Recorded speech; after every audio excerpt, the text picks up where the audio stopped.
मसीह में प्रिय माता पिता एवं भाई बहनें, आप सबों को मोहलपाली युवा संघ की ओर से यीशु सहाय, जय यीशु, जय मसीह की। आप सबों को हमारे कार्यक्रम आवाज़ में तहे दिल से स्वागत करते हैं। मैं पिता परमेश्वर को धन्यवाद देती हूँ कि आज वह हम सबों को जीवित रखे हैं और हमें ऑनलाइन सर्विस के द्वारा आज के संध्या बाइबल अध्ययन में आप सबों के साथ जुड़ने में सहायता किए हैं। आइए हम बाइबल अध्ययन में जाने से पहले ईश्वर से प्रार्थना करें। धन्यवाद धन्यवाद धन्यवाद जी पिता परमेश्वर, आज के इस सुंदर समय के लिए धन्यवाद देते हैं कि इस लॉकडाउन के समय में भी आपने अपने वचनों को रुकने नहीं दिया। इस समय के लिए प्रार्थना करते हैं पिता कि हम सबों को अपने आत्मा से भर कि हम तेरे वचनों को सुनने, सीखने और समझने पाए। पिता, इसमें तू अगुवाई कर। आमीन। मसीह में प्रिय भाइयों तथा बहनों, आज की संध्या का बाइबल अध्ययन का विषय है मसीह में स्वतंत्रता। स्वतंत्रता, आज़ादी। यह शब्द अपने आप में ही एक अलग ही खुशी को लेकर आती है, क्योंकि किसे बंधन में रहना पसंद है? ना मनुष्य को, न पशुओं को और ना ही पक्षियों को। पक्षियों का आसमान में उड़ना आसमान को शोभा देता है। उसी तरह हमारे जीवन की आज़ादी हमारे शरीर और आत्मा को शोभा देती है। पर हमें सोचने की आवश्यकता है कि हमारी सोच ये आज़ादी को लेकर क्या है। हम इसके बारे क्या सोचते हैं? आज हमारे जवान युवती ये आज़ादी को अक्सर गलत समझ बैठते हैं। उन्हें लगता है बाइक चलाना आज़ादी है, किसी को लगता है पैसे उड़ाना आज़ादी है, किसी को लगता है कि नशा करना आज़ादी है। पर मेरे प्यारो, यह आज़ादी आज़ादी नहीं, पाप का बंधन है जो हमारे जीवन को विनाश की ओर ले चलता है। बाइबल में हम एक सुंदर कहानी को देखने पाते हैं। किसी मनुष्य के 2 पुत्र थे। एक दिन छोटे बेटे ने कहा, हे पिता, संपत्ति में से जो भाग मेरा है मुझे दे दीजिए। पिता ने बेटी की इच्छा पूरी की। छोटा पुत्र घर छोड़कर अपनी आज़ादी जीने के लिए दूर देश को चला गया और वहीं मौज मस्ती कुकर में अपनी सारी संपत्ति उड़ा दी। और जब उसका सारा पैसा खत्म हो गया, तभी उस देश में अकाल पड़ी और वह कंगाल हो गया। वह उस देश के लोगों के यहाँ सुअरों को चराता था और उन्हीं के खाने में से खाता था और उसे कोई कुछ ना देता था।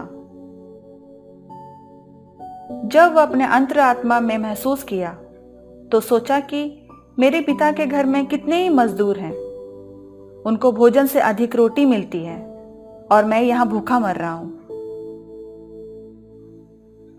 वह उसी समय अपनी गलती का एहसास किया कि उसने अपने पिता के प्रति पाप किया है। वह सोच लिया कि वह पिता के पास जाएगा और कहेगा, मैंने स्वर्ग के विरोध में और तेरे दृष्टि में पाप किया है। अब मैं तेरे पुत्र कहलाने के योग्य भी नहीं हूं। मुझे हो सके तो मजदूर के समान रख ले। तब वह बेटा अपने पिता के पास लौट कर गया और उसके पिता ने उसे दूर ही से पहचान लिया और दौड़कर उसे गले लगाया और बहुत चूमा और उसे अच्छा वस्त्र पहनाया, उसके हाथों में अंगूठे पहनाए, पाँव में जूतियां पहनाई। और पिता ने कहा, मेरा यह पुत्र मर गया था, फिर जी गया है, खो गया था, अब मिल गया है। मसीह में प्यारो, उस बेटे के मन बदलने से पिता उसे अपना लेता है। उसी तरह हमारा स्वर्गीय पिता भी है। वह दयालु है, वह प्रेमी है। हमें केवल सही निर्णय लेने की आवश्यकता है। हम स्वतंत्रता चाहते हैं, पर किससे? शारीरिक बातों से या आत्मिक बातों से? अगर हम शारीरिक बातों से स्वतंत्र होकर परमेश्वर की उद्धार की ओर मन लगाएं, तो अनंत जीवन के अधिकारी होते हैं। पर यदि हम खुद को आत्मिक बातों से आजाद कर दें और संसार और शरीर पे मन लगाएं, तो अनंत दुख के भागी होते हैं और पाप के दासत्व में पड़ जाते हैं।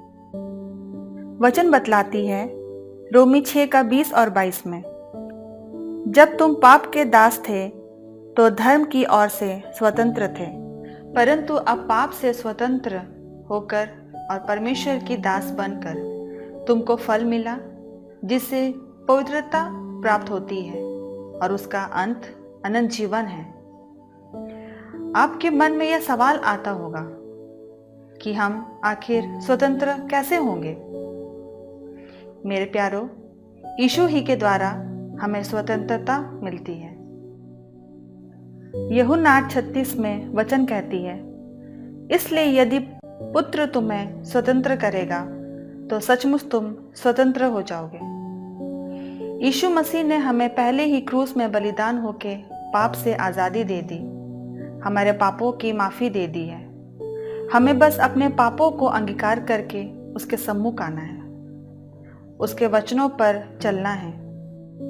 यूहन्ना 8:31-32 में वचन कहती है, यदि तुम मेरे वचन में बने रहोगे तो सचमुच मेरे चेले ठहरोगे। तुम सत्य को जानोगे और सत्य तुम्हें स्वतंत्र करेगा। आज प्रभु यीशु हम सबों को चाहते हैं कि हम स्वतंत्र हो। पाप से, चिंता से, भय से हम स्वतंत्र हो। नशे से, शरीर के कामों से स्वतंत्र हो।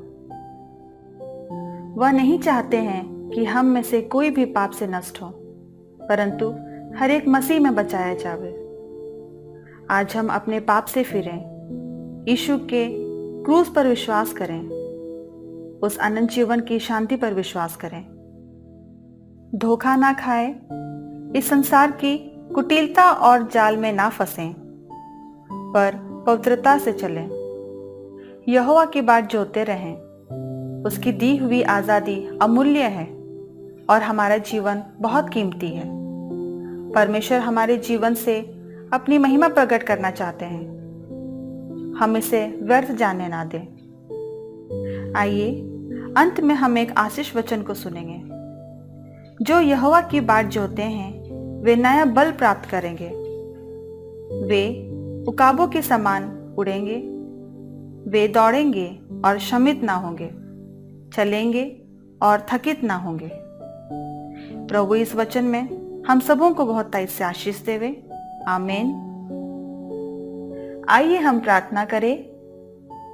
हे पिता परमेश्वर, आज जिस वचनों को हम सुनने पाते हैं उसमें बहुत तेज से आशीष दे।